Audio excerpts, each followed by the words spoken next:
Call the meeting of the Finance and Personnel Committee for August 21st in the session. And we will start with public comment. And we'll start with Sandy Mao, please.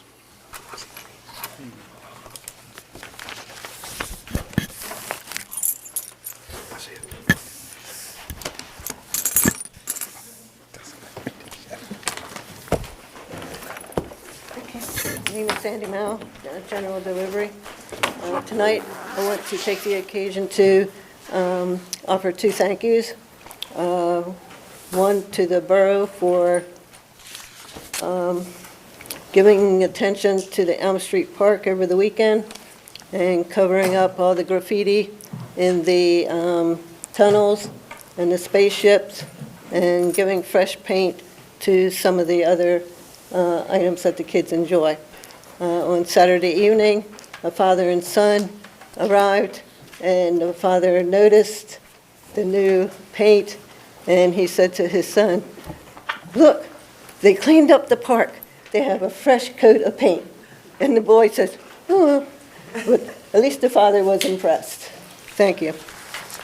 The second thank you goes to the Friends of the Library for their dedication. Over the last weekend at the book sale under miserable conditions.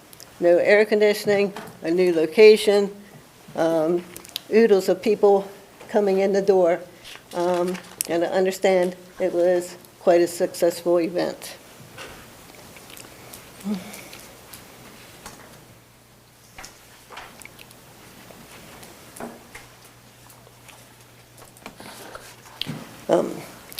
Even though the graffiti was cleaned up at the park, unfortunately, the drug trade continues with nightly dealing attempts. Last evening, I encountered about 5 or 6 late-age teens, maybe early 20s, resting up against the white fence at USA gas station, partaking of their purchase in public. No restraints, no nothing. In the Clearview Shopping Center subway, I found a very nervous Playboy bunny tattoo drug and sex trafficker who made Carlisle Street McDonald's his home for 2 months until I spoke with one of the owner's daughters. He disappeared and has reappeared again. In addition, it has come to my attention that the borough is going to be taking over the Bear Center location in the basement of the Guthrie Memorial Library.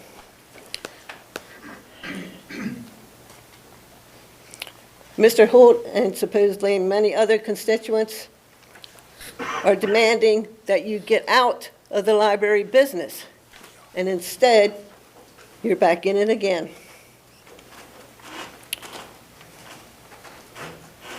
And once again, I'm here to voice my objection to the borough's interference in the daily operations of the library. You were out of compliance with the deed when you began to use the library as a base of operations for your drug trade, your militia gun running, and the crystal meth rehab.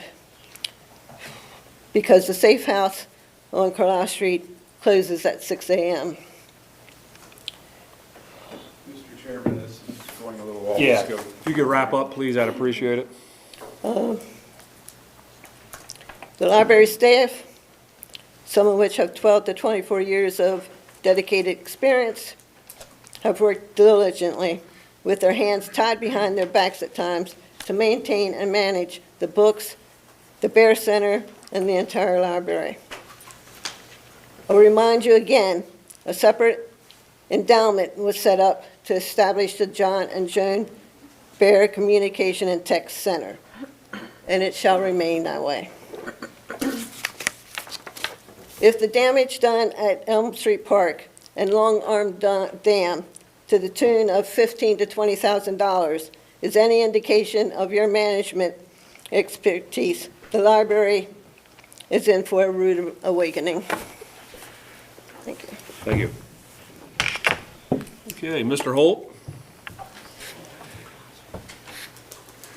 Robert Holt, P.O. Box 1131, Hanover, Pennsylvania. Point of order, sir. Yes, sir. Executive session. What was the executive session about? We'll get to that. That's next on the agenda. Okay, sir. Thank you. I went to West Manheim Township to attend a meeting, and it was amazing. They sat in a session that was open for the public, and they had a question and answer session about everything that was on the agenda, so that everybody fully understood what was being discussed, what was going to be voted on. Then they had their regular meeting at 7 o'clock, and by the time, end of the night, everybody knew what they were voting on and what they were listening to if they were in the audience and what they were commenting on. And so I just bring that up because I'm still kind of disappointed that we haven't heard anything about how $3.1 million is being spent on renovating 33 Frederick. I mean, tonight you have 12 pages on a hauling contract for wastewater sludge. It's a pretty routine contract, but, nothing in any of these public meetings about 3.1 million and why that is necessary and what is specifically going to. So, moving on, we're going to hear some about the budget. Again, there's nothing about that in the agenda, even though there's a prepared report in your reports. And I'm going to ask again this year if it can be, when you're done voting and you put it out for public comment in December, that it get posted on the website. I'm going to ask, and if it doesn't happen, well, you'll probably find me more than annoying and probably have some other choice words to use for me. And lastly, this time last year, you hired a fundraiser for the library. It was a one-year contract. And so I want to know what's the disposition of that position, and has that contract been concluded? I would like to know that tonight, since this is the Finance and Personnel Committee. And I appreciate your time. Thank you. Thank you. Okay, we do have some other ones, but they're for a second public comment. So I will turn it over to the solicitor on number 2. Okay. Council had an executive session tonight from 6:30 to approximately 7:15 involving bond financing update, union update, personnel updates, legal and personnel updates, privilege matters, and a matter of recent litigation under Section 708A 1, 2, 4, and 5 of the Sunshine Act. Okay, thank you. Moving on to number 3 on the agenda, presentations. Jim, if you would step forward. Motion approved. Oh, I'm sorry. I'm sorry, jumping ahead, sorry. Thank you, Councilman.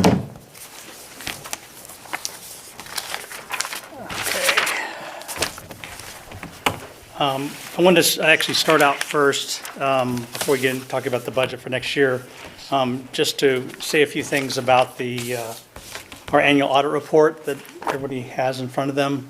It's for the 2023 fiscal year. This will be posted on the borough's website. Our auditor's opinion was an unqualified opinion, which means that our financial results were accurate and fairly presented for the results for our government and non-business activities in accordance with general accepted auditing standards. Our net operating income for the governmental activities was $3.9 million and $2.7 for the non-government business activities. Our consolidated net position increased by a favorable $7.7 million from 86.5 to 94.2. And our net position is a calculation of our assets and deferred outflows less our liabilities and deferred inflows. So going up into the positive direction is a good sign. The borough's financial rating by the rating agency Moody was maintained at AA3, which denotes a very strong capacity to meet our financial obligations and commitments. The borough's 3 pension plans, which are currently under a 5-year audit and routine audit, collectively are funded at 100.2%, which is very favorable to the borough as well as our hardworking employees. Overall, the financial results for the borough were very positive for 2023. So if you please take time to review the audit report, let me know if you have any questions or need any further information. And if you don't want to retain a copy of the report, I'd be happy to take it back because it's nice to have a hard copy for reference purposes. But it's a lot of information, but I think there's really some good information, especially in the narrative, that would be valuable to you to read and understand. So I'll stop, put that aside. Now, our main discussion tonight is the beginning of the 2025 year budget, our favorite time of the year. So I think it's up, yeah, it's up on the board. And then also you have, I should have a hard copy? No? Okay, it's just going to be up on the board. All right. Again, this is, we'll just start out, this is a very high level summary of the proposed budget for 2025. So we've taken the information from our progress in 2024 for the first 7 months of the year. Plus, we've taken input from our directors, our supervisors, for any planned needs they have for 2025.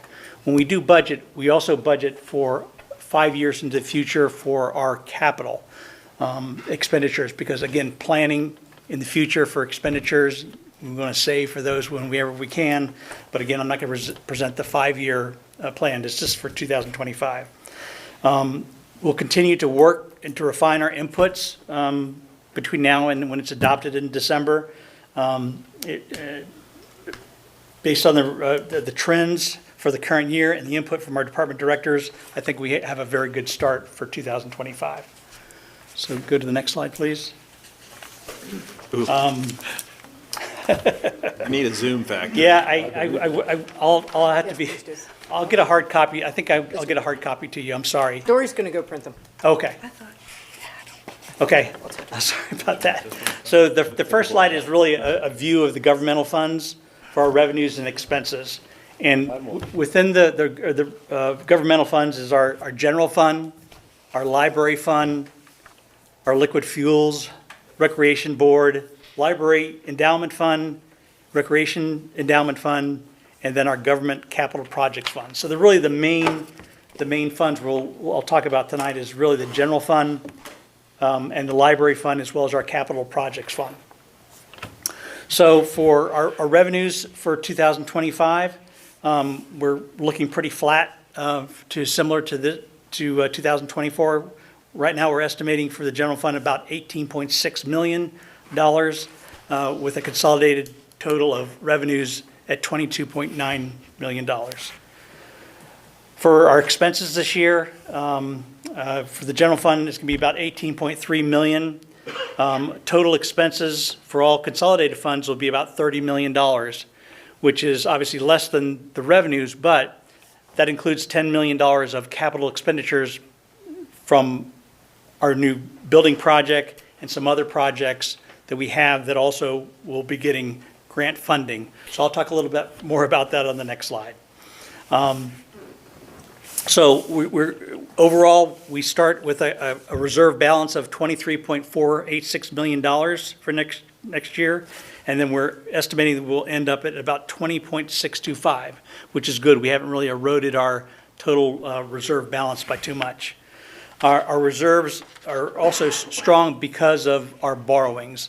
Our borrowings from our bond that we floated in the month of June, as well as expected grants that would come in next year. So for 2025, we're at this moment for the governmental funds, we're looking at about $192,000 deficit, meaning we're out of balance by about $192,000.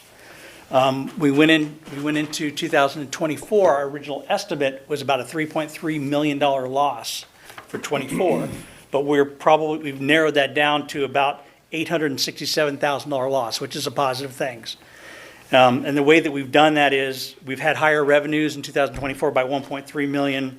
We've had lower expenses by $727,000, and then we've had to support other funds but less, $473,000 less. So about a $3.3 million loss is shrunk to about $867,000. But again, that's 24, but looking to next year, right now, we're sitting at about $192,000 loss for the governmental funds. Okay, the next slide, which you can't see, is our governmental funds capital expense and debt estimate. I mentioned before, we were going to have about $10 million in capital and debt expenditures for next year in the general government capital fund. A number of those expenditures also will have grants associated with it. We'll be getting about $1.5 million back for the RACP grant for the building projects in 2025. We also have grants from our traffic control device projects we have for Route 94, 116, and 194 traffic improvements, and also the intersections at the Eisenhower. We are expecting grants for the library HVAC system and improvements at the library building and other grants. But again, about $10 million flat for our capital expenditures for 2025. Next slide is slide 4 is the proprietary funds revenue and expense estimates. Again, our proprietary funds are split into the water fund, the water projects fund, the sanitary sewer fund, sanitary sewers capital project fund, regional wastewater fund, regional wastewater capital projects fund, stormwater authority capital fund, and the market house capital project funds. All the capital project funds were set up for each of the proprietary funds, again, as our piggy bank to save money for projects. Good news for the water fund for next year. We're anticipating about a $1.4 million profit from the water fund, about $89,000 at this moment for the sanitary sewer, break even for the regional wastewater, $226,000 for stormwater fund. Market house is underwater, but it's sort of something we subsidize.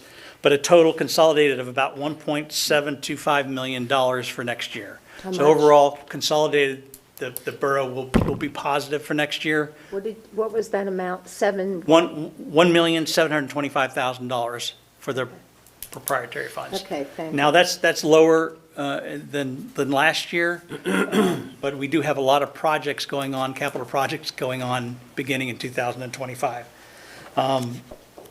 The increase, the revenue increase next year also just provides additional cushion for our reserves for future capital expenditures, and again, to avoid debt financing, as we discussed many times. I like to avoid debt financing whenever possible.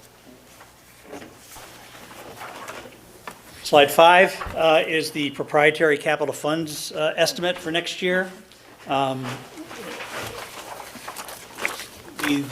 stormwater capital fund is anticipating have about $398,000 worth of expenditures. Again, there'll be some grants associated from that. The water fund, we actually moved one of the projects for the sluice gate replacement in from 24 into 25. So that's actually pushed in, so we'll be spending about $1.2 million in capital expenditures for the water projects funds for next year, for capital outlay.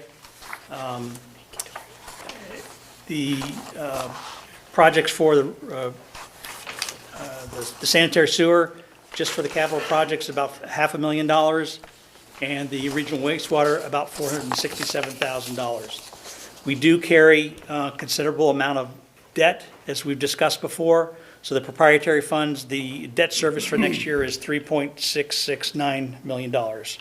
Again, the general obligation bond is a burden to the borough that does constrict our ability to spend excess funds, but it's also necessary for us to undertake large capital projects, and that's recognized. So what we do is we try to do a balance of minimizing the amount of debt we have to borrow. We borrow the debt when we need to for necessary projects. And again, our goal is to work that debt down as quickly as we can. considering that a lot of our debts go on for 20 years, and we don't want to try to minimize that for the future. Again, this is the last slide is actually just our budget calendar. So today's the 21st, so this is our first executive summary or review to the council. There'll be 4 additional opportunities to talk about the budget as we refine it, including our budget workshop that we're going to have on September 24th, an all-day budget, as we did last year. And it's an opportunity to get into more details of different budget items. But after that workshop, again, there'll be another draft of the budget for the council in October, another one in November, which is really called the reading of the budget, and then we advertise, and then we move to approve the adoption on the 23rd at the end of this year for the budget. So that's just a high-level summary. Again, there's so much detail. I have hundreds of pages of information that I can't really compress into a quick discussion. We're going to have more time to discuss it over the number of months between now and the end of the year. So that's my summary. Is there any questions or concerns or thoughts? No, the only Yes. thing I want to know is where are we holding this budget workshop? Are we at the same place we Here. were? Oh, we're Council holding it chambers, here? it's on there. Yep, 'Cause- Okay, Yep. thank you. yep. I'll make that announcement at the end. Okay, appreciate that. Thank you. When the proprietary funds set their budget, do they designate so much money that goes into the capital reserve, or is that just sort of look at profit? Do they set aside so much money when they do their budget to go in their capital? What we do is we try to maintain the amount of capital or funds that we need for operations. Any excess funds, we move over to the capital projects fund, and we also invest that excess money that's not in the operations funds to get the maximum amount of interest income to, again, build up that pot of money for our capital expenditures and our debt. Because that's So- sort of at the end of the budget year, then you look at that money. Well, actually, every month that we have Oh, okay. excess funds, we're Good. moving it over to the capital project. So we're trying to save as quickly as we can Good job. and then invest it to get the most return on our money. Jim, I have a non-budget number, I have a question. Non-budget. How is the transition to the automation, the accounting, the workflow management, all of that? Okay. So we've fully implemented the financial portion, the general ledger, all the workflow, project management, our inventory is completed. We're in the midst of the utility billing, which is really the heart of what we're looking for. That's our life's blood, our ability to do our billings for our utilities, and refuge. So that's slated to go live in November. We have implemented our payroll application. It just went live in July, Amy, I believe. And the employee self-service, or the HRAS, Human Resources, I think is yet to be done. So, so far so good. It's taken a little bit longer than we'd like. We're very eager to get the utility billing up and running. It's going to give us the ability to do eventually electronic billing. We're going to have the ability for customers to review their statements online, make their payments online. We're looking to streamline that process to make it more efficient for people to use and pay electronically. Try to minimize the amount of foot traffic that comes in here, and actually the ability at some point that customers can set up automatic payments. So we're really pushing more and more towards electronics, less and less the paper checks that come in the door whenever possible. So we're going to try to make it as efficient for people to pay electronically whenever possible. So overall, it's going along fine. Great, thanks. Anything else? Okay. Thank you. A lot of work in that process there. We'll move on to the consent agenda. Everything was in our packet. So, can I have a motion? Make a motion to approve the consent agenda now? Can I have a second, please? I'll second it. Any discussion? Yes. The Home City Ice Company preliminary, final minor subdivision. Can we pull that out and do that separate? You mind? That was pretty cut and dry. Well, it was pretty cut and dry because I was at the meeting. Well, we got a motion on the floor, and you did second it. Yeah, I Right. did. So, And you say, is there any discussion? well, you shouldn't have seconded it then, ma'am. I'm sorry about that. So how do we do this then? Well, I think what we have adopted is if one council member wants to pull it out, you pull it out. Okay. All right, then we will pull that out and we will discuss that separately. Mr. Maines, please be ready. So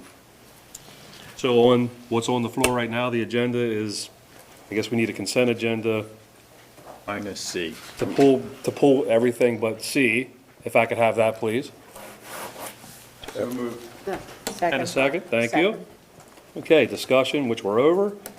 And all those in favor, signify by saying aye. Aye. Opposed? Motion carries. Now we're to C. Mr. Maines.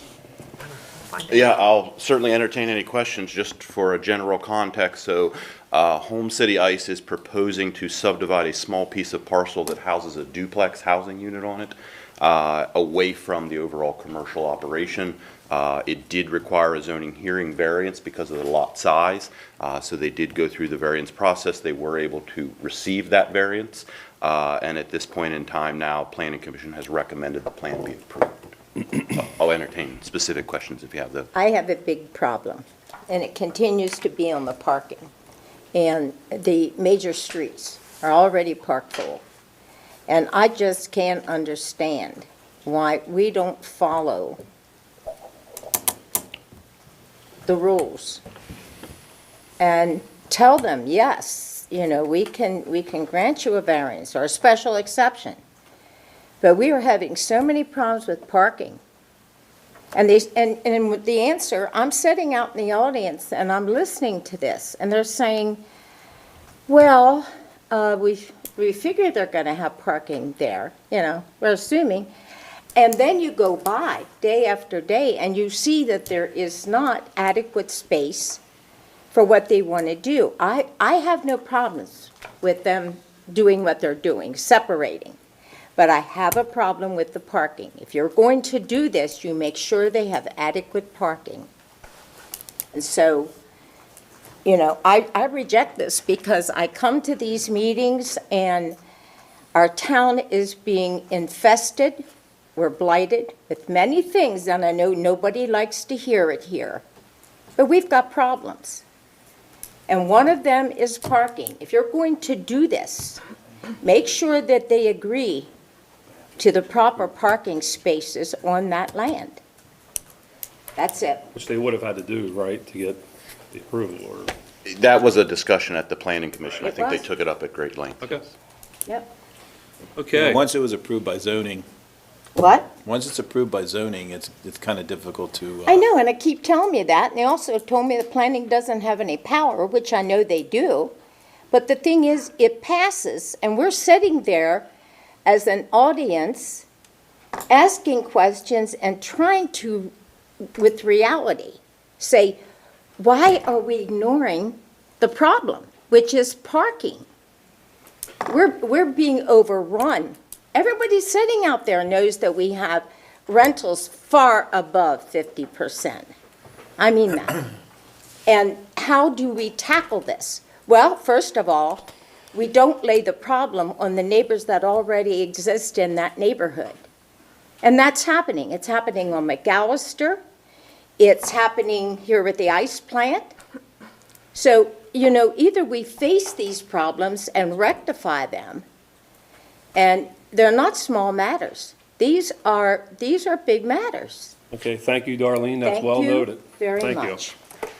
Okay. Can I have a motion for C on the consent agenda? Sure, I'll make a motion. Can I have a second? I'll second it. Okay. I'll second. But Thank we you. vote, right? All right, thank you, Tim. Any I'm with it. more discussion? Or is that closed? Okay. All those in favor? Signify by saying aye. Aye. I might need to see a show of hands, please. Oh, show of hands? Well, there's not going to be much count there, the nays. 1, 2, 3, 4, Is this 5, 6. Okay. This is 4. Four. Looking for hands 4, please. that's what Keep I your thought. hand up till I count you. 1, 2, 3, 4, 5, 6, 7. Okay, opposed? Scott, put your hand up. Okay, so Greg, Darlene? Scott, what's your vote? You got it all. okay. No vote. Well, I thought, Muted. Mr. Rowland, are you there? Thank you. Is he muted? Well said. Okay. He's not, he's there, he's on mute or something. Motion carries. Moving on to Finance, Personnel, and Administration. A, which is Miscellaneous Fee Resolutions. This was in our packet. Once again, pretty self-explanatory. We didn't want to do these individually, correct? You want to do them 5A. both together? Tim, You want 5A together, or you want me to break them can we out? do them separate? It's up to you, how you want to handle that. Let's try to do them together if we can, Why? because I get to be the chair. I know you do, but are you listening to your sidekick over here? Tim, I mean, do have a If we do question. it, somebody may be against the library room rental fees Okay. and not, Okay, that's fine. We'll break them out individually. okay. So I'll be looking for a motion on one. We'll get to discussion once we get to that point. Okay, looking for a motion on 5A1, please. So move. Second, Okay, discussion. Well, I just have a question with that because I was kind of under the impression that we had the manpower at one time to do the rental registration and everything. It's just a question of whether or not I was under the impression that we had that. Chris, if you don't mind. And now I see a position there, so I'm just questioning whether or not. That's fine.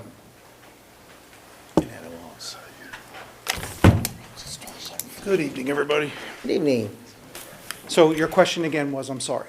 As far as in the rental registration fees, I saw that we have in there for a new position for a new officer.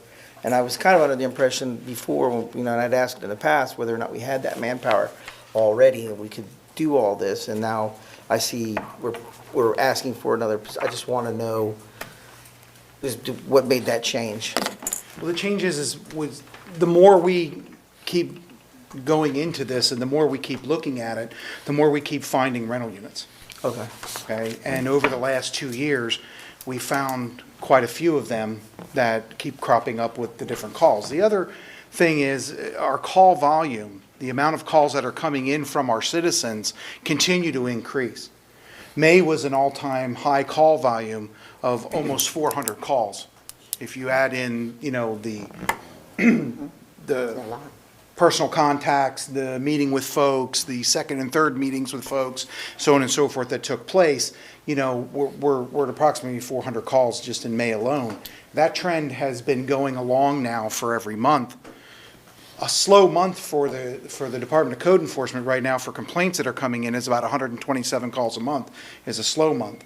We're managing slow months and our busy months at over 200, 300 calls, okay, with essentially right now 2 part-time employees. So this undertaking to be able to do what we need to do, and quite frankly, we've listened to everything, I've personally listened to every concern that was brought out when we were going through these meetings.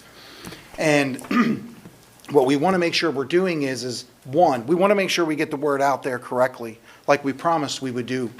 We want to make sure that we get that out with the utility billing and social media platforms and letters, so on and so forth, and then bring all that data back in. But as I stated, we're finding more and more, and again, the call volume continues to increase. So therefore, we feel we need another person or another officer, as it were, within the Department of Code Enforcement.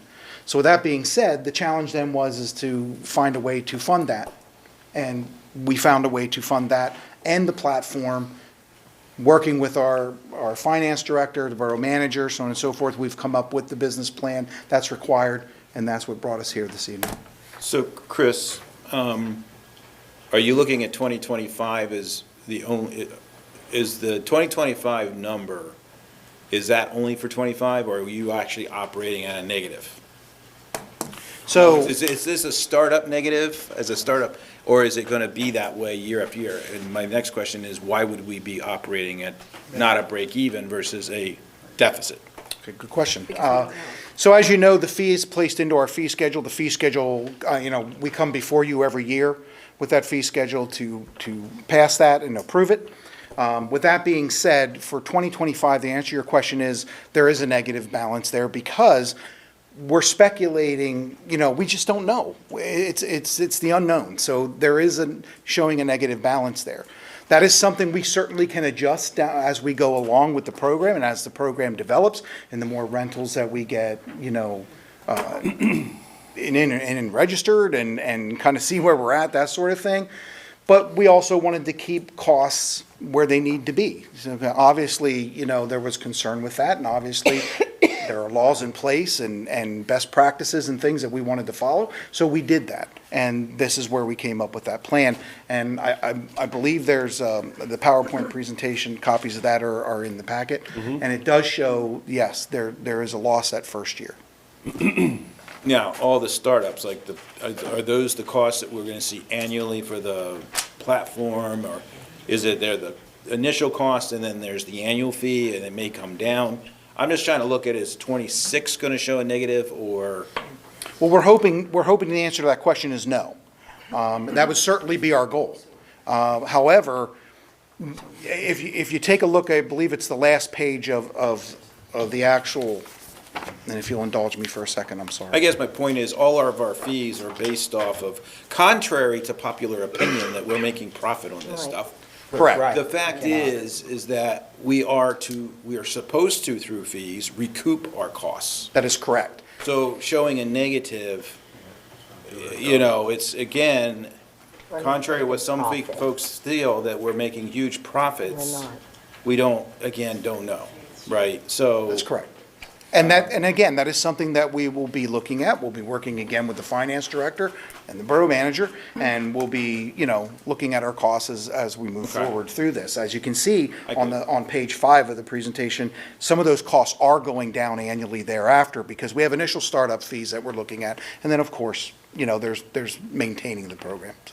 So that for this year, Chris, everybody's worried about us building in a profit base there, but we're There's not no going to profit have, right, so you can forget that. You are Okay, correct. thank you. I also don't want citizens subsidizing, Yep, so, The we're rental. doing what we have to do. it's for the benefit of the citizens of the community, I get it. Understand? But the negatives, obviously, we need to look to how we adjust that going forward, which you don't have the data, I understand.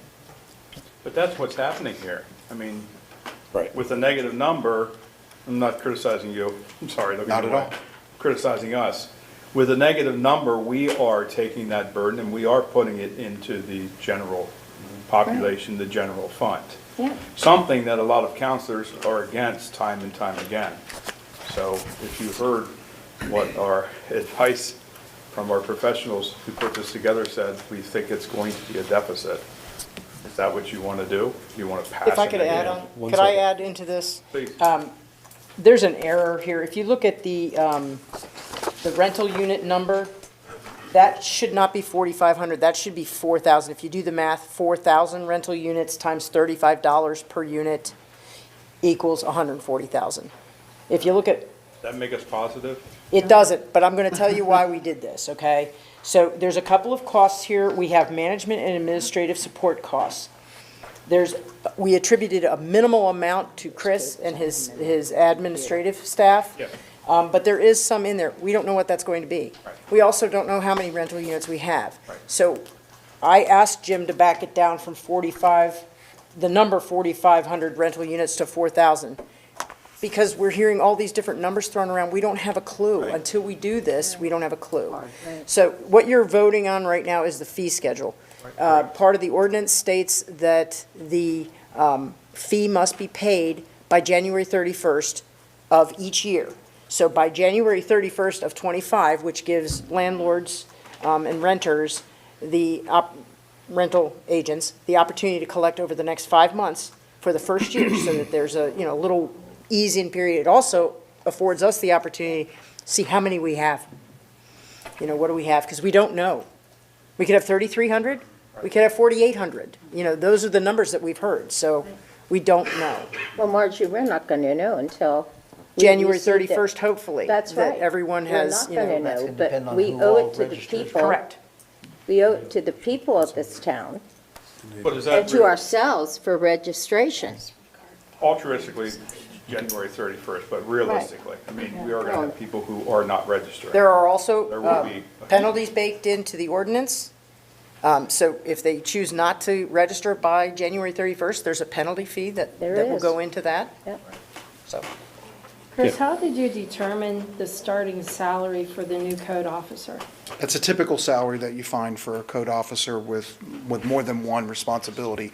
To give you an example, such as like just property maintenance or fight blight responsibilities, that's a fairly typical salary for a municipality our size. I was just curious, because that's 6,000 more than a starting police officer.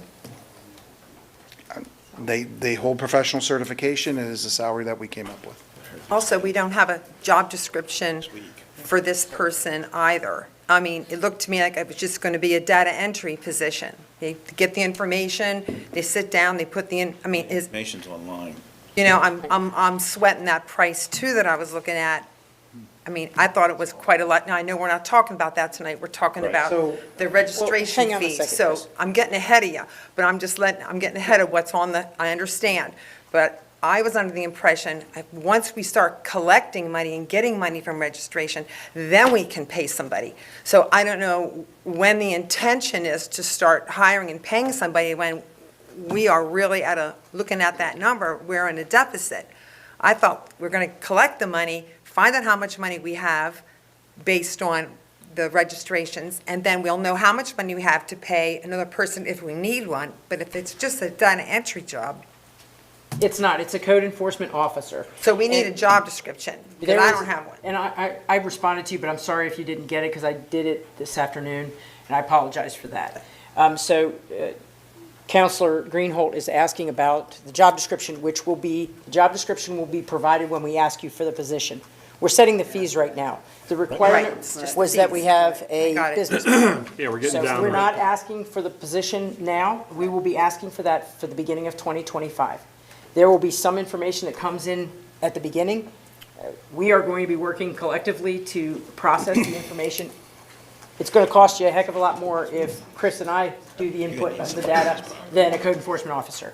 It is going to be a code enforcement officer, a sworn officer, and Amy is the individual who works on the job description and also does the background check on how we are to pay that individual.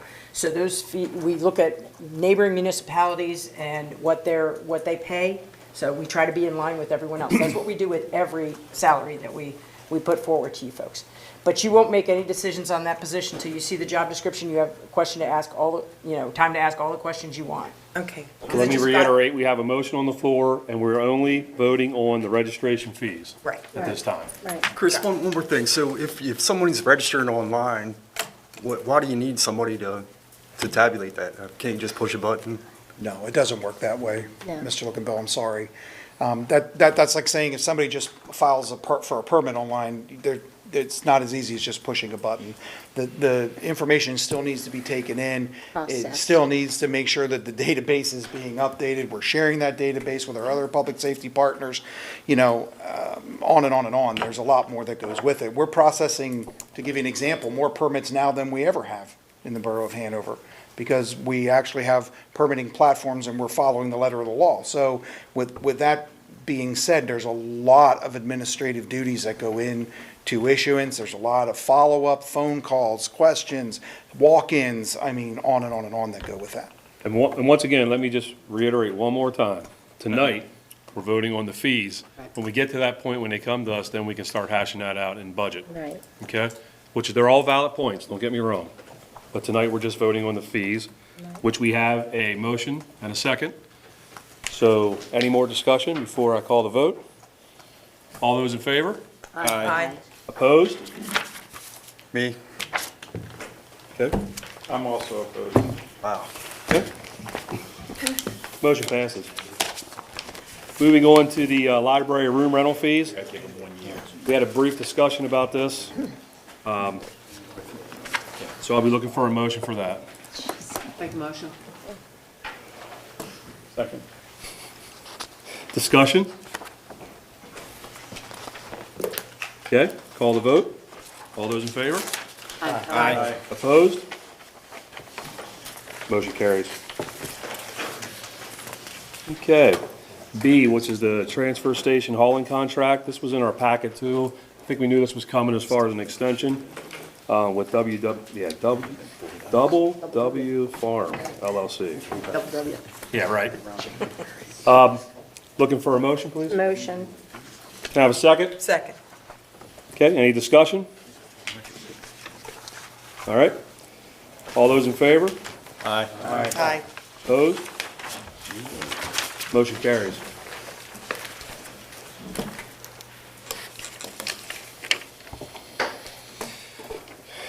Okay, same thing with C. We had this information in our packet, the updated organizational chart. I'll be looking for a motion, please. So motion. Second? Second. Okay, any discussion? I think it's very nice to have. Thank you very much for that. Any other discussion? Okay. All those in favor? Aye. Opposed? Motion carries. All right, moving on to number 6, which is report of council members, council committees, and other public bodies. I actually have one thing for this real quick that I want to bring to everyone's attention here. If anybody doesn't understand this, I can explain a little bit more, but the free and reduced lunch for the Hanover Public School District has now climbed to 71%. What did you just say? The free and reduced lunch program for the Hanover Public School District is now at 71% of Where the was it kids. previously? It's about 4% different. I'll give you an example. In 1999, it was 21%. So I'm just putting that out there so you guys understand where the borough is heading. What's the percentage you need to get everybody to have free and reduced lunch? There's a percentage number. What is that number? It's above that. We're looking Oh, into is it? that. The school is, yes. Okay, because it looks like you can probably do it for everybody. Yes, we're looking into that. But I just wanted to put that out there so everybody kind of knows when we're making decisions here where the borough stands as far as people in the community with children in the school district. Anything else? Okay, correspondence and information was in our packet. We will move to additional public comment, which Mr. Riston. Name, address, please, and Of course, my favorite part. Hi everyone, my name is Isaac Riston, that is ISAACRISTON. I wanted to talk at the last part because nothing I'm talking about is on the agenda, but I feel it's necessary to talk to my elected officials about what's going on with the UPMC closing of the Medical Fitness Center. It's been a program that's been open for the last 27 years. They're looking to close it at the end of this month. They're looking to close it last year for budget restraints. Again, that's the Medical Fitness Center, right? UPMC bought a regional hospital, and they've been cutting staff year over year over year. And so I want you guys to just be aware of what's going on. Medical fitness centers for people who are seniors, who are going in for to use a pool, to work on their physical fitness. Our veterans all use this center. They work with doctors to make sure what they're going through can actually be worked on. It's different than a gym. It's actually focuses on their body and what they're going through.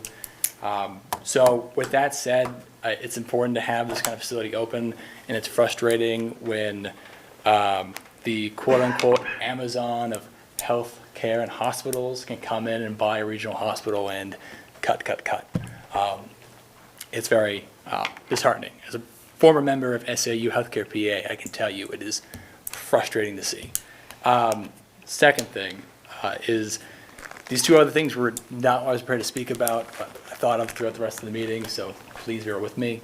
We're talking about what the library has done over the last year with this contract, having someone work there to help market them or look for grants, advertising, so on and so forth. I can tell you at National Night Out, when I talked to the Penn Township Commissioners, who, again, you're the borough, so I understand that, but they were super forthcoming for how nice it was to have them at their finance meetings to hear what the library is going through. I can tell you they were very upset when the Hanover Historical Society came into the library and was upset why they're still giving so much more money. So having our people will be able to go there and represent the borough, the library, and to not only ease their fears, I guess you showed here tonight with the renter registration, but to actually have that discourse was really good. Third, I hear Councilmember Reichert's fears about it being negative, but I promise you, having a negative number right now is better than having a positive number and over-calculating it, because that would go against the 2017 Commonwealth Court decision. Please don't let that happen. You're gonna go to a lawsuit. So start negative, and then if it's like, oh, we have 6,000 renters, changing the fee along the way helps out a lot with this. Again, this has been litigated way too long. You can pull up any court case for the Commonwealth Court on renter registration. And again, Chris and the borough has a really limited scope. You can include a lot more things. You can actually include utilities, you can include police, you can include a lot more in finding this fee. But choosing not to can make it smaller for everyone involved. Thank you. Thank you, Mr. Riston. Sandy Mile has asked for a follow-up.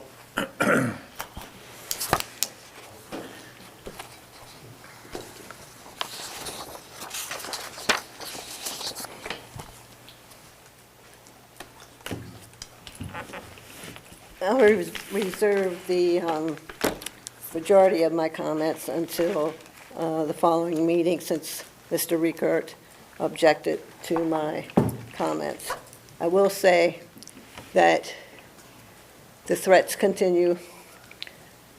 I will continue to do the research, and you are to stop, either all of you doing it, or whether you have proxies doing it. Stop threatening not only me, but those individuals who have been assisting me. I witnessed a situation at the library last week. That individual was clearly uncomfortable. I didn't bother to approach. I recognized that. I did go to the door to make sure that that individual made it safely to the vehicle, and here comes a silver pickup truck with a male driving in a neon green or yellow shirt, who knew exactly who that individual was, got the plate, and then followed that individual out. I don't know if you have a kitchen cabinet, sort of like Hoover and Coolidge, who's doing all this work behind the scenes, but these individuals who have provided me information, who have assisted me, have no reason to be threatened, okay? The deliberate auto accidents, the poisoning of the food, the interference in their jobs, it is to stop. Yes, ma'am. Thank you. you. Can we check online and see if anyone is? Those joining us via Zoom are free to unmute yourself if you'd like to address council. Did I give you sage? I just had a quick question. I know they mentioned earlier about the Name and address. Yeah, need your name and address, please, Oh, sir. sorry. My bad. This is Aaron Seidel. I live at 327 West Elm Avenue. I know that you had a quick speech about the upcoming discussion about the budget. I was wondering if the preliminary budget is going to be available publicly before those discussions. Will it be or no? It'll be available you folks will have it on Friday. It'll be available at the meeting, but it's an open meeting. They can come to it. It's not like we're going to have that budget Yes, correct. to hand out. Kind of leaning into the next thing here, we will have a council budget workshop on Tuesday, September 24th, 2024 at 9 a.m. to 3 p.m. And I believe it's here in Yes. Chambers. Correct. Did you hear that? Yeah, thank you. Anybody else?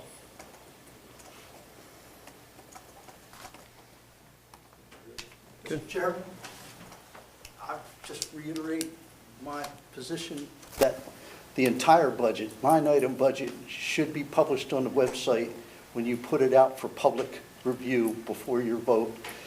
Every other municipality does it, no matter how small, how big, line item, point by point. And I'm going to push for that. It's going to come to, if it has to come to a fight, I will do it. And I didn't push for it last year because it was explained it was going to be difficult technically for your staff to do that, and I understood it, and I try to be compassionate and reasonable, but this is the public's information, and we're entitled to it. Nobody's doing us a favor. And lastly, sir, I guess I'm not going to get an answer tonight, but I do want to know, is that contract position for the fundraiser, which was to be a one-year position, and this is the time, is that position concluded, or are we still paying for it? And I thank you for your patience. Thank you. Person's gone. Moving on to number 9. Second? Second. All those in favor? Aye. Thank you.